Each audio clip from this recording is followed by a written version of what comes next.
Salut Marie, comblée de grâce, le Seigneur est avec vous. Vous êtes bénie entre toutes les femmes, et Jésus, votre enfant, est béni. Olá a todos, sejam todos muito bem-vindos para mais um encontro nosso para estudarmos a Sagrada Escritura.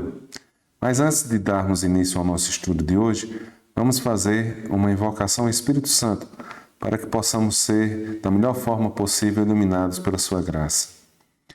Vinde, Espírito Santo, enchei os corações dos vossos fiéis e acendei neles o fogo do vosso amor. Enviai o vosso Espírito e tudo será criado, e renovareis a face da terra. Oremos. Ó Deus, que instruísse os corações dos vossos fiéis com a luz do Espírito Santo, fazei que apreciemos retamente todas as coisas, segundo o mesmo Espírito, e gozemos sempre de sua consolação por Cristo, Senhor nosso. Amém. Então, meus queridos, vamos começar a estudar um livro muito interessante da Bíblia, né? Que é o livro de Jó.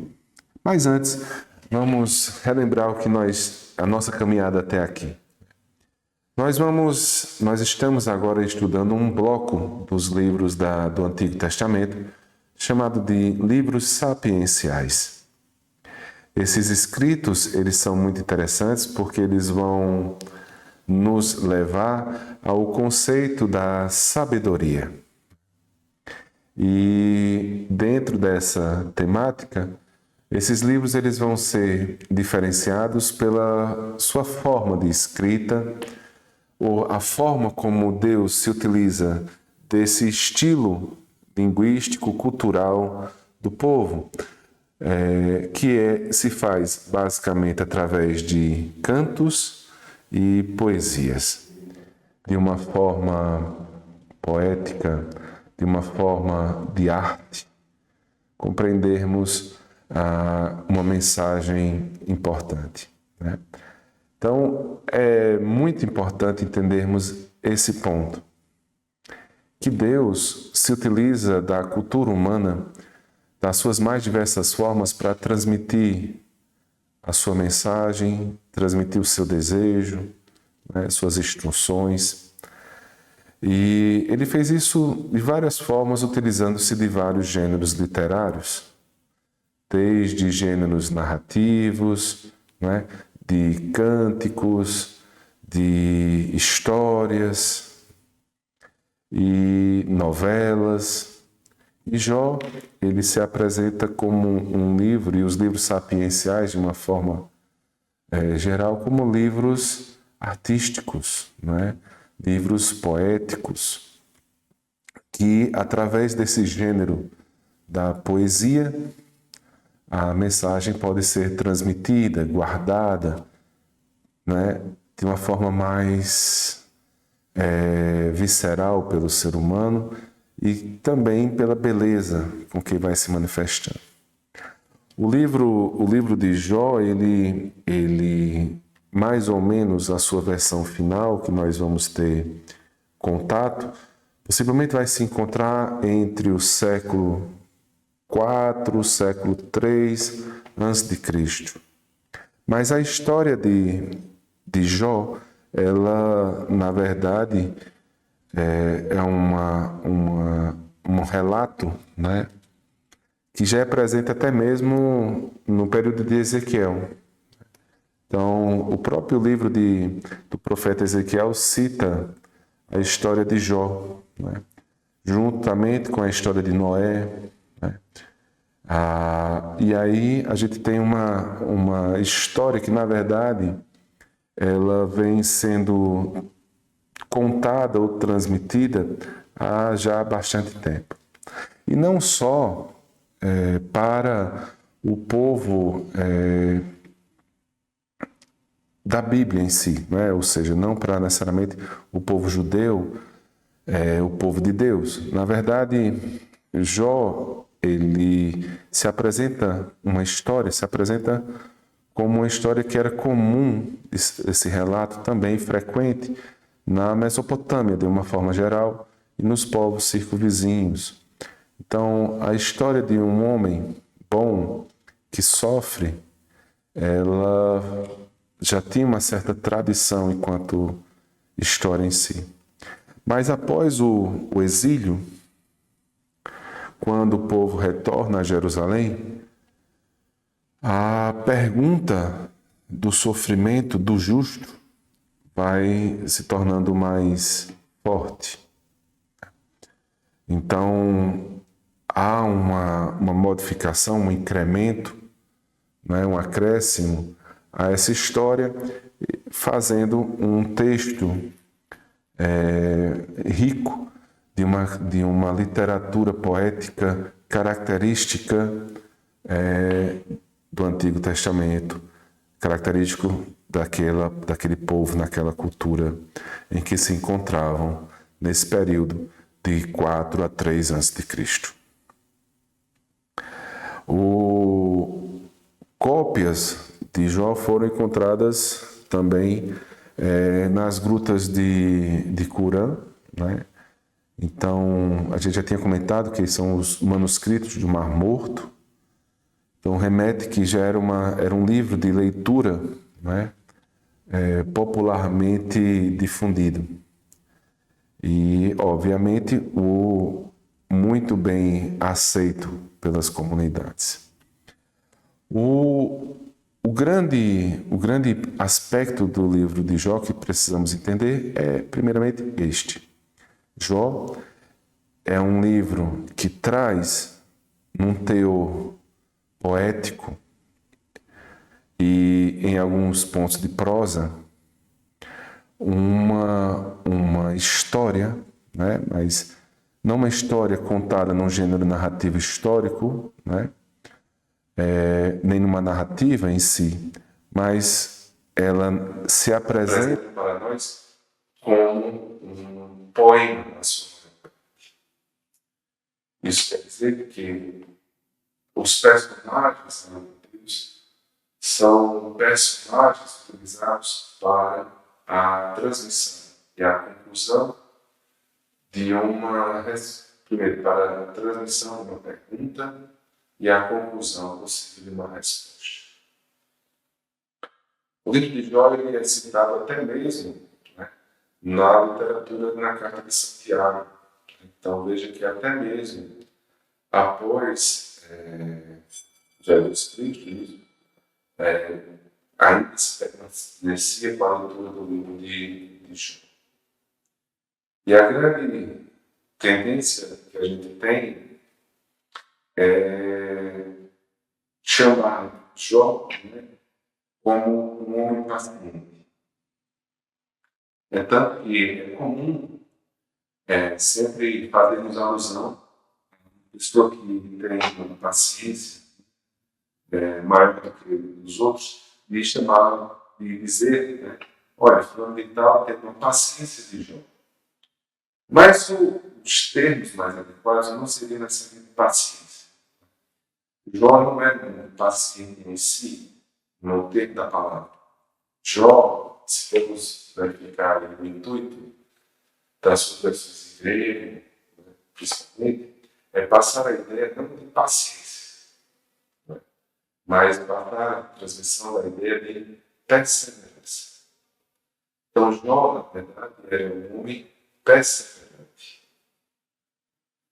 Então, devemos ter a perseverança, sermos tão perseverantes como Jó o foi. Então, dentro dessa perseverança, vamos tentar descobrir o que tem no livro de Jó. O livro de Jó ele vai ser feito em três partes. A primeira parte, inicial, que seria o prólogo, ele, na verdade, originalmente foi feito junto com a parte final, que é o epílogo.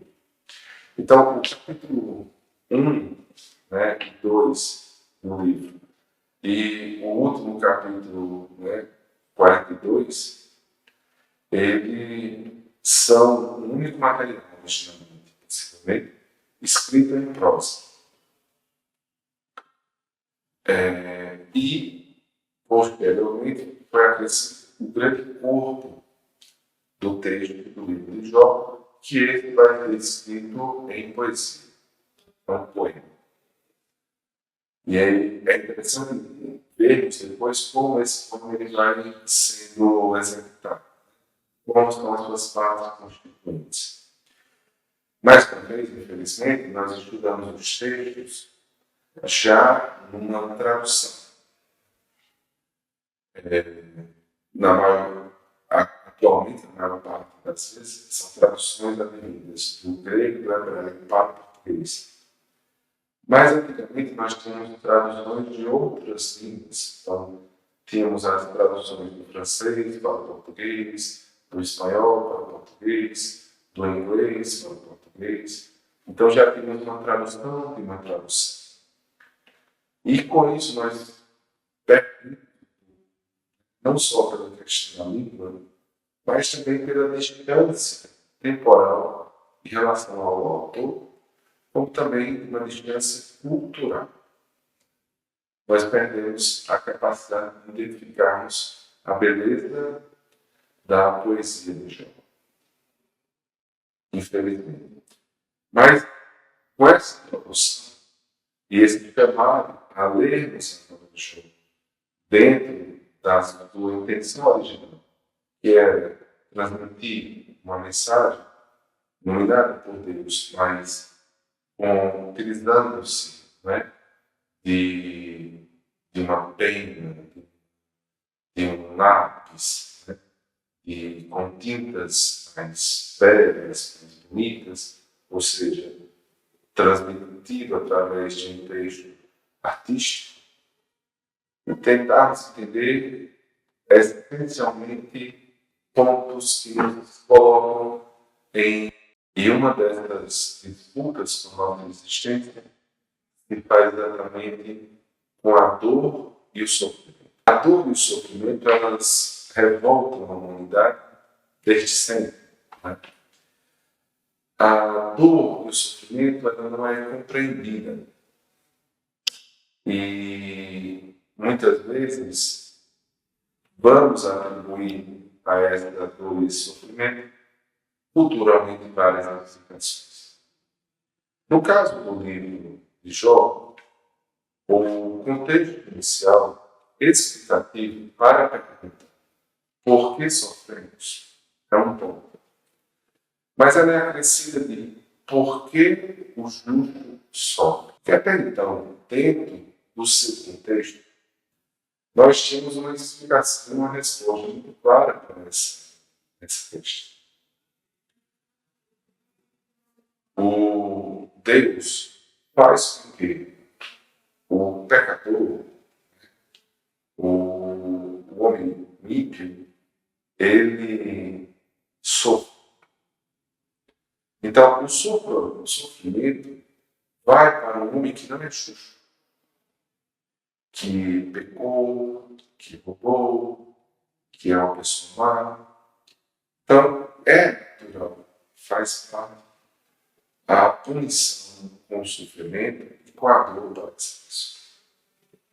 Em contrapartida, aquele homem que é justo, que é bom, que não é mau, ele vai ser financiado. Então ele terá todas as situações de vida existencial boas.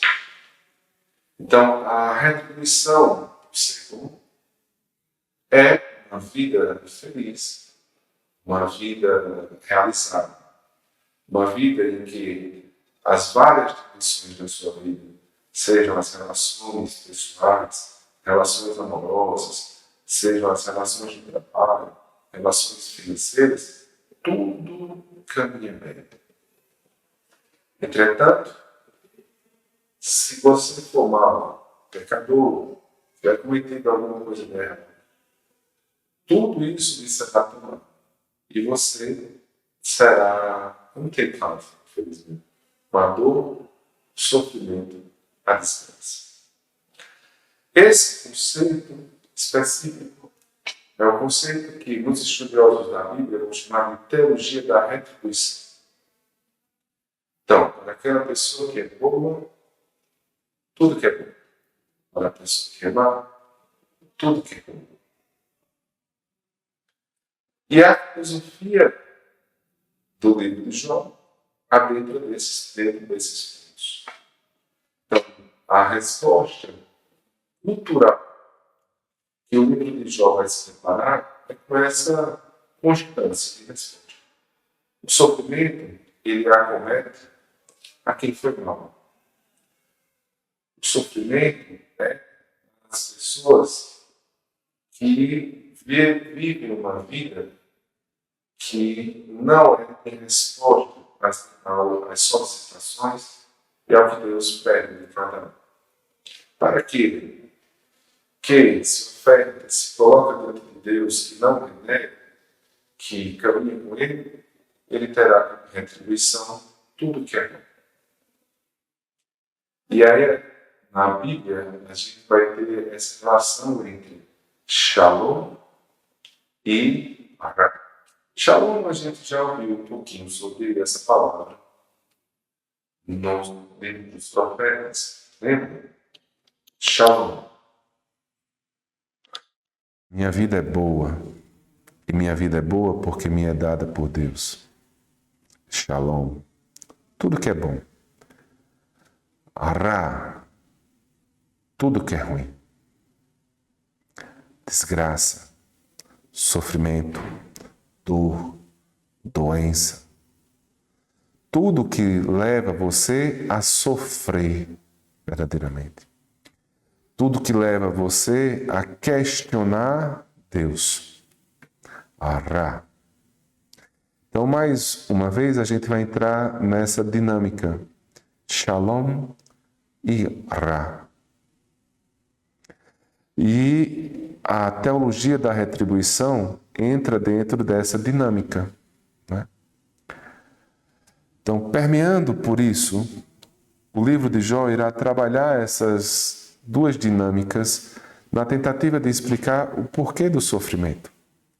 Então, a tradição natural é de que sofremos porque somos maus, ou fomos maus. Ou, até então, nossos antepassados foram maus. Estamos em desgraça porque pecamos. Estamos sofrendo porque pecamos. Se não tivéssemos pecado, nós seríamos retribuídos de uma outra forma. Então, se estamos experienciando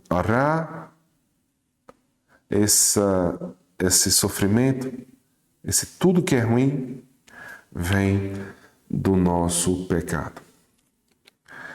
Mas se estamos experienciando uma vida maravilhosa, estamos vivendo Shalom. E ao vivenciar Shalom, nós somos agraciados por Deus.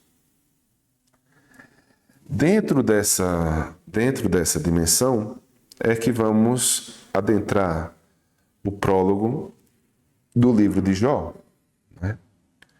Pois a grande questão levantada até então é colocada num personagem, né, que é o acusador, né, que é o tentador, como uma pessoa que faz parte da corte divina, né, um ser que faz parte da corte divina, uma ideia natural de todos nós, não é? Que é quando vemos alguém em boa situação ou vivendo uma vida de shalom, é fácil para essa pessoa dizer que ama Deus. Não é? É fácil para essa pessoa dizer que a sua vida religiosa é muito boa. Não reclamar de Deus e viver sempre agradecendo. Porque é fácil agradecer quando recebemos presentes, não é? É fácil para nós retribuirmos positivamente quando recebemos da vida uma vida boa. Então, o acusador nos coloca Deus contra a parede, no sentido de que as pessoas o retribuem, né, positivamente, por exemplo, o amando ou sendo obediente à sua palavra, não por um amor verdadeiro, não por Deus, mas por si mesmo, porque sabem que assim serão retribuídos positivamente. E coloca esse cheque, né, esse cheque-mate aí contra Deus. A história, né, essa prosa, vai nos colocar numa dinâmica de que Deus escolhe um herói, né? Escolhe uma pessoa que ele tem plena certeza de que permanecerá fiel a ele. E essa pessoa é o nosso amigo Jó. É tanto que, ao apresentar Jó, vocês vão ler isso no texto, Deus o apresenta como aquele que realmente é fiel a ele, né? Quase que com um orgulho, vamos dizer assim, no texto. E deixa-se, então, confiante na resposta de Jó, que o acusador o tente, né? Tirando de Jó a condição de Shalom e o dando uma condição de Ará. E nesse aspecto, a história vai passar para outras dimensões, né? Onde Jó vai ter tudo da sua vida retirado. Mas não só retirado, como mais colocado em sofrimento, em desgraça, em dor. Seja em todos os seus aspectos existenciais. Com relação à sua família, com relação às suas questões financeiras, com relação à sua saúde, tudo é retirado de Jó e o coloca numa condição de Ará. Tudo que é mal, tudo que é ruim. E aí o livro vai acrescentar agora uma outra dinâmica poética. Então, a partir do terceiro, né, capítulo, vamos adentrando agora numa mudança para um contexto poético. E aí vamos nos deparar com o primeiro monólogo de Jó, né? E devemos ler esse capítulo nesse espírito de uma mensagem artística, uma mensagem poética. Depois a gente vai ter três personagens que vão adentrar nessa dinâmica, né? Que são chamados os amigos de Jó, né? Que aí a gente vai ter o Elifaz, o Baldade e o Sofá. E esses vão colocar Jó nessa dinâmica de novo, instigando a ele, se ele era um homem justo, como ele diz, se ele é um homem justo, como ele diz, por que ele sofre? A dinâmica natural é, ele sofre como castigo das suas ações. Ele não é tão bom como ele diz ser. Ele não é tão justo como ele diz ser. Com certeza, ele está em sofrimento por conta de ter pecado. E é interessante porque perceba que sempre é uma indagação de um amigo e uma resposta de Jó. Um amigo e a resposta de Jó.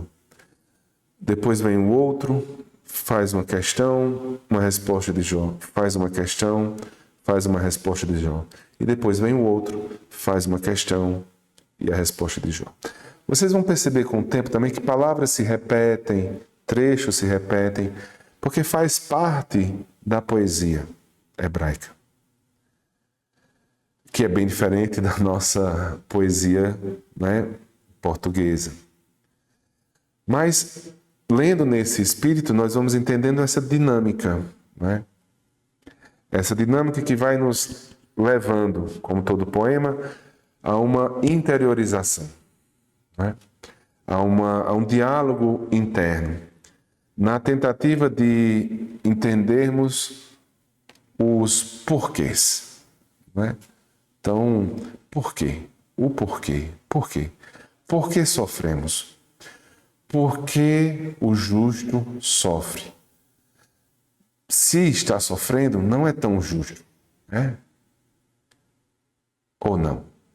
Então, essa tese, né, dos amigos de Jó é que Deus pune aqueles que são maus, né? Que o homem, sendo fiel a Deus, Deus o recompensa com a felicidade. Essa é a grande dinâmica, né? Então, a consequência porque Jó está sofrendo é porque, na verdade, ele não é um homem piedoso. Ele não é verdadeiramente justo. E a grande questão é que Jó se coloca numa condição de que ele não entende verdadeiramente por que está sofrendo. Ele não entende por que está passando por essa situação. E essa é a grande questão que faz com que o livro de Jó seja útil também para o nosso ponto. Porque nesse momento nós podemos nos colocar perguntando: por que eu sofro? Não é?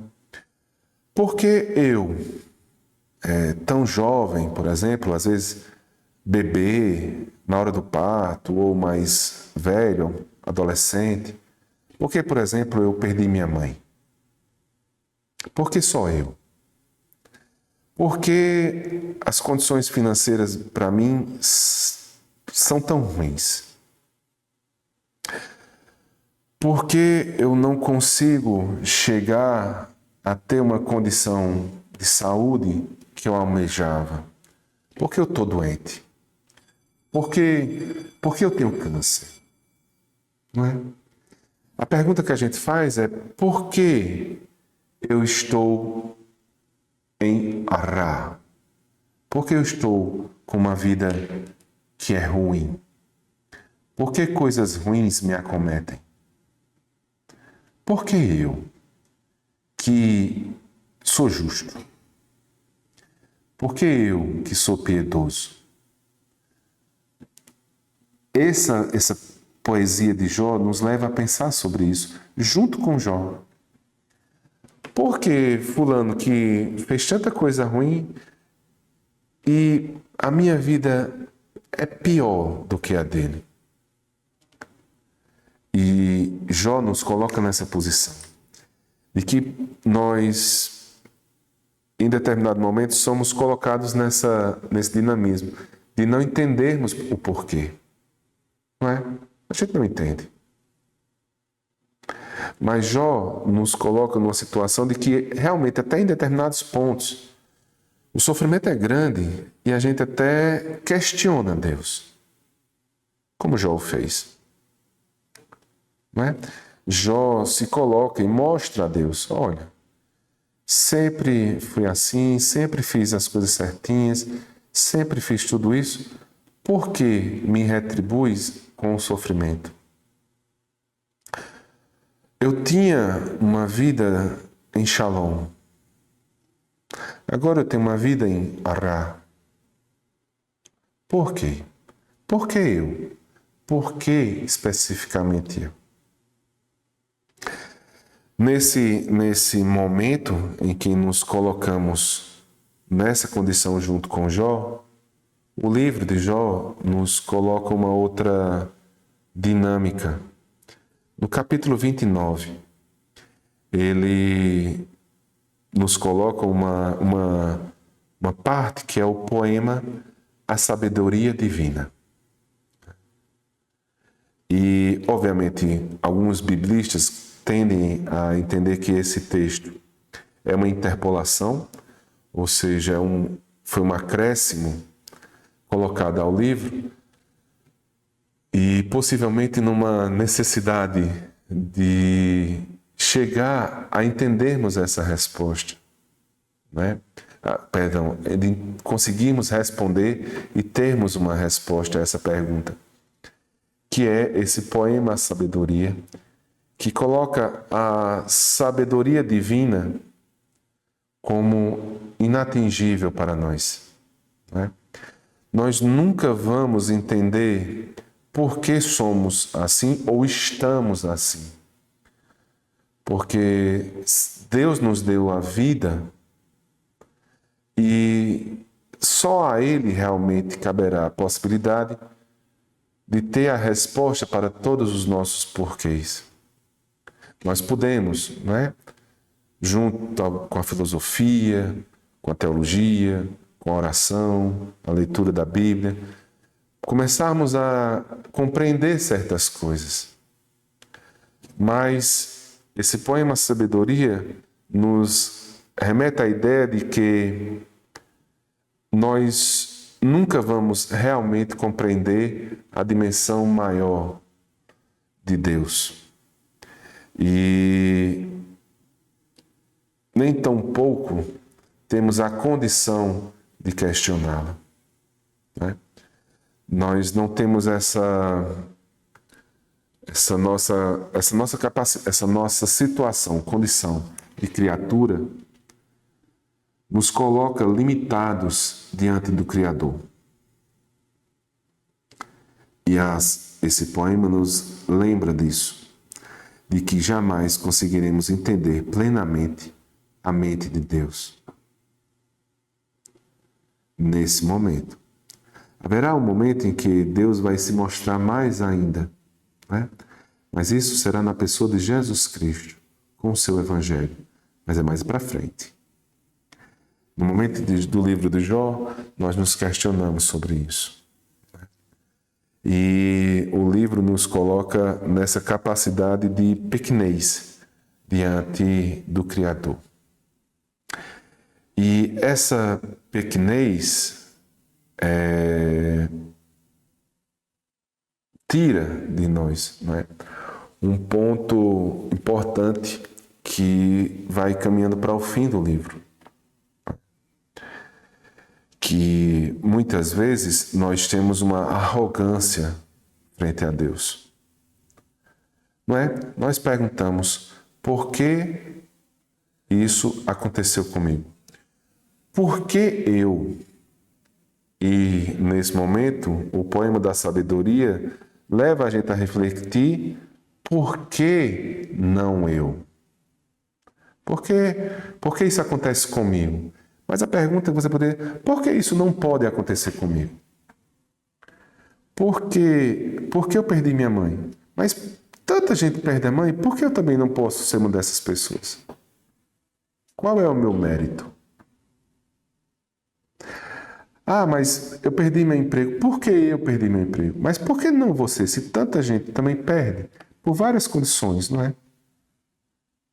É possível. Por que eu tenho uma doença tão séria como Jó teve, não é? A pergunta é, por que não você?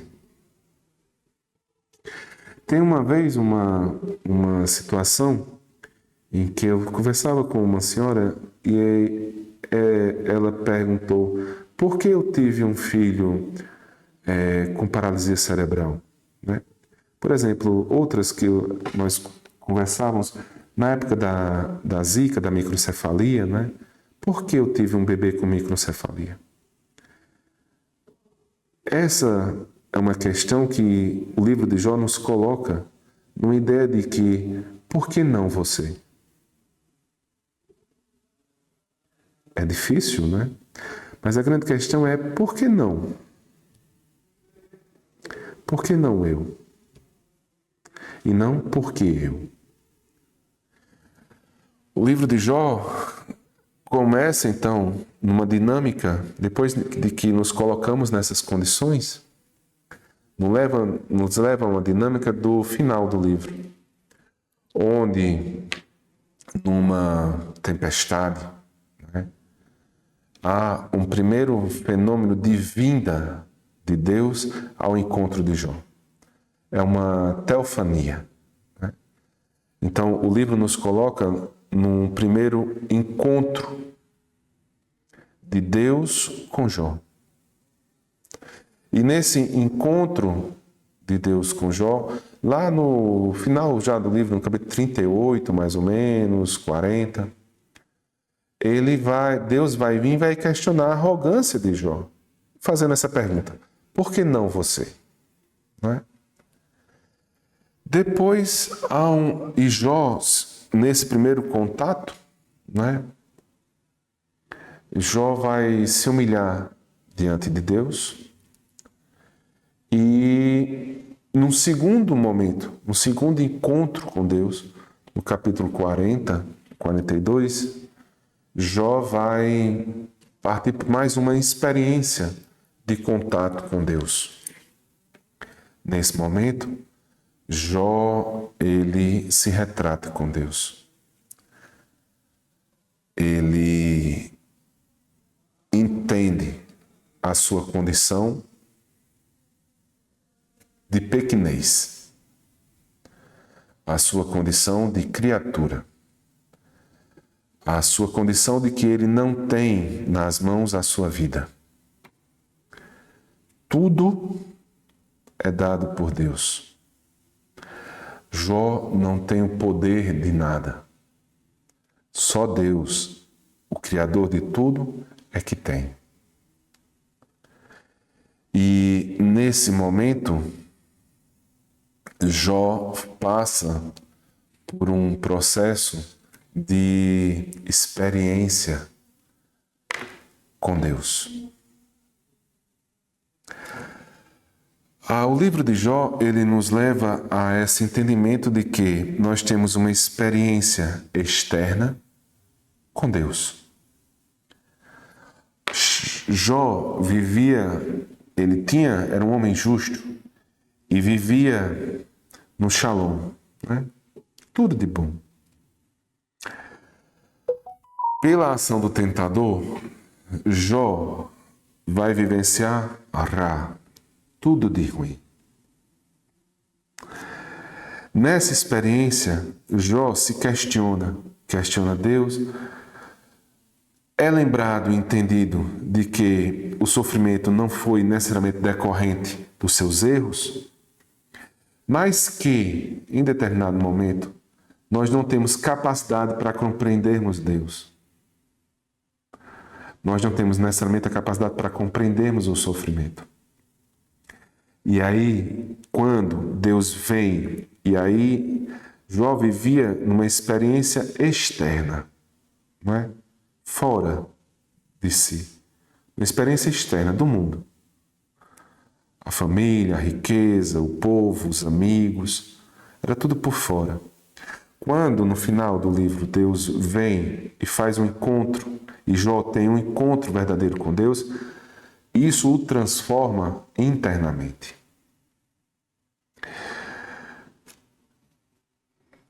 A vida de Jó estava em Ra, mas no momento em que ele reconhece como criatura e a infinitude do poder de Deus, Jó faz uma experiência interna com Deus.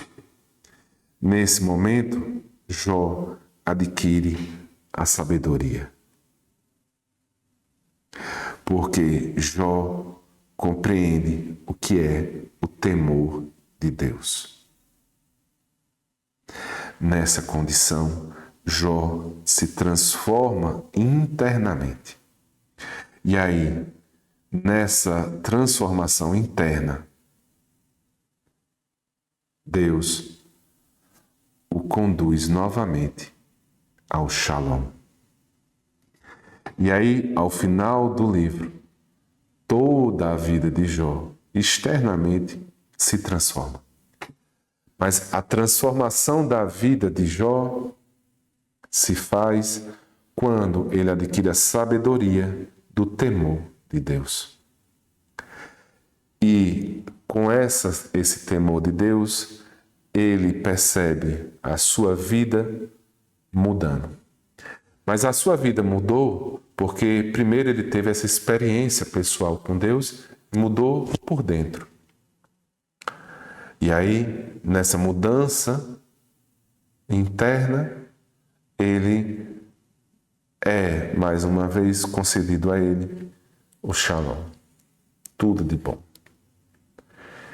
E aprendemos isso com essa história. Às vezes, o que nós vamos entender do livro de Jó? O sofrimento e a dor fazem parte da nossa existência. Não necessariamente está ligado às nossas ações. Nem tampouco é como castigo de Deus. O que o livro de Jó nos ensina é que devemos reconhecer que temos um Deus que tudo sabe, que tudo age, que tem todo o poder. Reconhecendo a nossa condição pequena de criatura, trazendo para nós uma condição de sabedoria, que é ter o temor a Deus.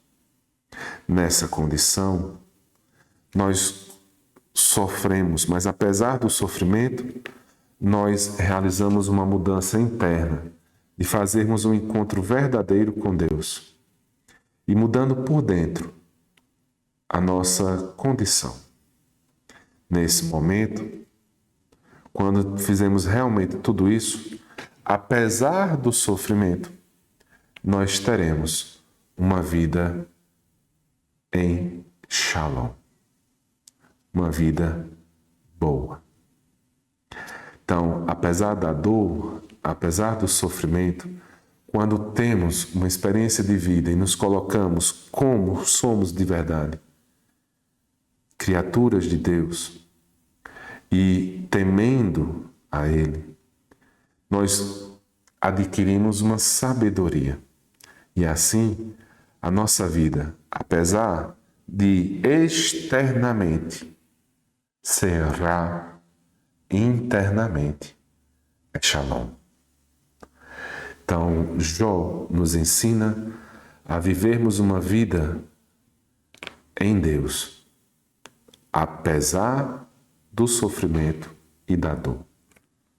Uma vida com Deus. E essa vida se tornará real totalmente mais para frente, quando Deus se tornará pleno na nossa vida, na pessoa do Senhor Jesus Cristo. Na plenitude da revelação, Deus se coloca verdadeiramente para que possamos ter com Ele, numa vida litúrgica, numa vida sacramental, a experiência de, apesar do sofrimento, apesar das dores, nós teremos uma vida interna, profunda, sempre com Deus, pois Deus estará sempre conosco nessa nossa vida com Jesus Cristo. O livro de Jó é, em parte, um livro que nos prepara para uma vida com Deus. Uma experiência litúrgica e sacramental agora, com a pessoa do nosso Senhor Jesus Cristo. Apesar das nossas dores, apesar do nosso sofrimento, nós somos chamados a viver essa vida, uma vida plena em Deus.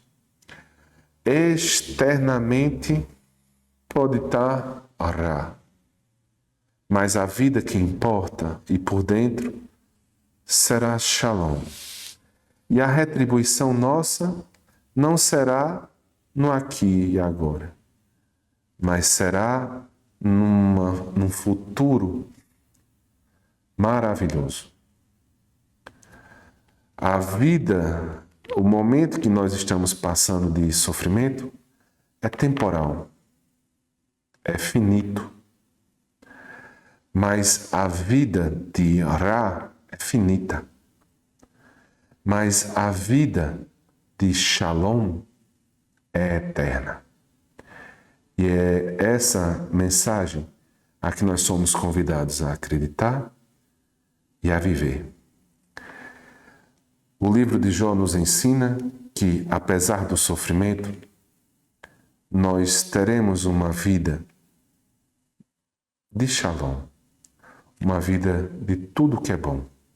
E a fé em Jesus Cristo, na sua Santa Igreja e principalmente na vida sacramental, nos levará a vivenciar no aqui o que há de vir, na vida plena, que não será finita, mas será infinita na presença de nosso Deus. E aí, tudo tem como raiz a sabedoria, o temor de Deus. Por isso Jó é colocado como o grande primeiro livro sapiencial, pois em Jó nós vamos aprender de uma forma artística a compreender o que é a sabedoria. Espero que vocês tenham achado interessante e convido realmente para que vocês façam uma leitura do livro de Jó, para que possamos compreender verdadeiramente o que é viver e termos a graça de desenvolvermos a sabedoria, que tem como raiz o temor de Deus, de nos reconhecermos como sua criatura. E aí, façamos um pedido para a nossa mãe. Nossa Senhora, que ela possa verdadeiramente nos auxiliar como a grande sede da sabedoria, a compreendermos as nossas condições de pequenez, mas também a grandiosidade do nosso Deus, para que, apesar de uma vida em sofrimento e em dor, possamos viver plenamente uma vida de experiência com um Deus e possamos desenvolver sempre uma fé inabalável numa vida de tudo que é bom, que não terá fim aqui, mas será eterna. Que Nossa Senhora possa trazer a cada um de nós uma compreensão, não só do livro de Jó, mas acima de tudo, nos traga a sabedoria de viver segundo a palavra, segundo a vontade de Deus, como assim ela o fez. Nesse sentido, façamos uma oração. Ave Maria, cheia de graça, o Senhor é convosco. Bendita sois vós entre as mulheres, bendito é o fruto do vosso ventre, Jesus. Santa Maria, Mãe de Deus, rogai por nós, pecadores, agora e na hora de nossa morte. Amém. Maria, sede da sabedoria, rogai por nós. Sainte Marie, Mère de Dieu, priez pour nous, pauvres pécheurs,